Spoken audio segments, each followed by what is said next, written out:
సిగ్గు లేకుండా తీన్మార్ మల్లన్న మీద ఆయన పేరు ఆర్ఎస్ ప్రవీణ్ కుమార్. ఇక ఆయన కథ అయినది. నేను గతంలోనే చెప్పిన రాజేందర్ అని ఇప్పుడు గుర్తు చేసింది, కానీ ఆయన బిఎస్పీలోకి వచ్చినప్పుడు ఈయన రాలేరు వాడు దోలిండ్రు అని చెప్పిన.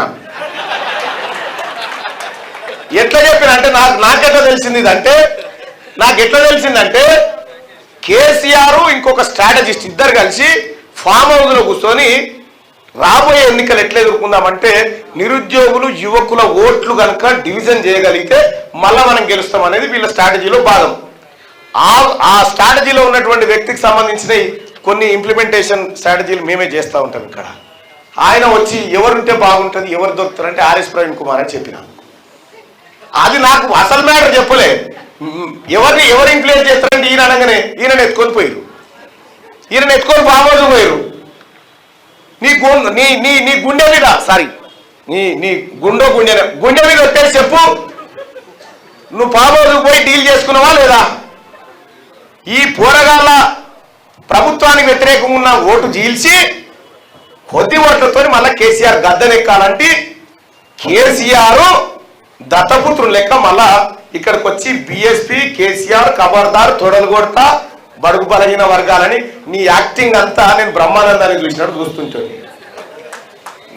వాళ్ళకి గెలవకపోవచ్చు కానీ నాకు తెలుసు.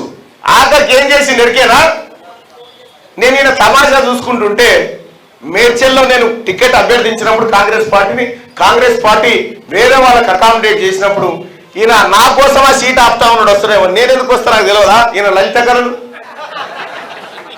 బాగా కాంగ్రెస్ పార్టీకే ఓటేయమని చెప్పిన. ఎందుకంటే ఈ రాష్ట్రంలో అధికారంలోకి రావాల్సింది కాంగ్రెస్ పార్టీ అని చెప్పి. ఇంకా నేను ఆ రోజు వివరించిన పాత వీడియో చూడరి. ఈయన ఐపీఎస్ ఆఫీసర్ నుంచి రిజైన్ చేసి రాగానే ఈయన మీద కేసు పెట్టించుకుంటు. చిన్నది మోతాదు గింతే ఉంటుంది కేసు. అది ఏది మన డాక్టర్ సూది ఇచ్చిన దానికంటే చిన్నది. ఇంకా అవి ఆ కేసు పెట్టించుకొని నా మీద కేసు పెట్టినట్టాడు. నీ డ్రామాలు మాకు తెలివయా? ఇక ఆయన వచ్చి ఏమంటాడు, తీన్మార్ మల్లన్న మీద 56 కేసులు ఉన్నాయి అంటాడు.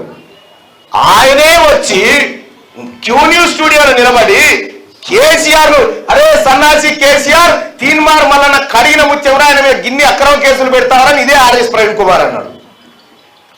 నన్ను కేసీఆర్ జైలు తోలితే మా ఇంటికి పోయి వచ్చాడు, అమ్మ మేమున్నామని. మళ్ళీ ఇప్పుడేమంటాడు, ఇన్ని కేసులు నేను మల్లన్న మీద అంటాడు.